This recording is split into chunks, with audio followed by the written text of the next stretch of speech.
উত্তম দাস এবং আরেকটা উত্তম কুমার, এই দুটা যে দুঃসাহস দেখিয়েছে বাংলাদেশের বুকে এত বড় দুঃসাহস আর কোনো মুক্তাকে দেখতে দেখাতে পারে না।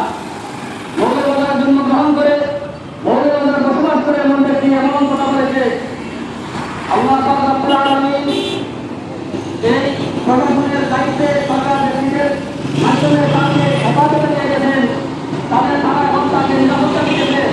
নতুবা মৌলবাদের তৌহিদীয়তা দেখিয়ে দিত মুহাম্মদুর রাসূলুল্লাহ সাল্লাল্লাহু আলাইহি ওয়াসাল্লাম কত বছর তাদের সম্পর্কে তার উম্মতেরা কত বছর দেখে দিত সব ছেড়ে দিতে তাকে দুনিয়াতে পাঠিয়ে দিত না।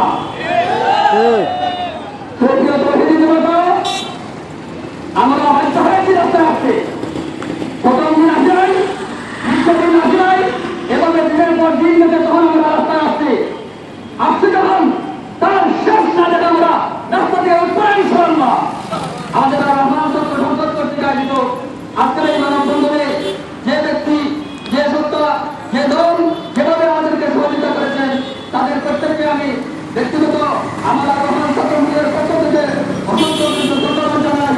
সরকারকে আমরা জানাই, আমরা করতে চাই আপনি কোনো জিনিসকে উন্নয়ন করবেন না, আপনারা পাহাড়কে সরল করতেছেন, সাগরকে পার করতেছেন, আমরা কোনো ভুল নাই, কিন্তু নবীজির উপরে প্রযুক্তি করেছে, এটা আপনার ক্ষমতার লোক করছে তৎপর করার জন্য এটা একটা উদাহরণ হয়ে যেতে পারে। আমরা চাই না দেশের মধ্যে গণ্ডগোল সৃষ্টি হোক, আমরা চাই শান্তিপূর্ণভাবে দেশের নামে বসবাস করুক, আপনারা শান্তিপূর্ণভাবে দেশ পরিচালনা করুন। এই আশীর্বাদ ব্যক্ত করে আমি আমার সংক্ষিপ্ত বক্তব্য এখানে শেষ করছি।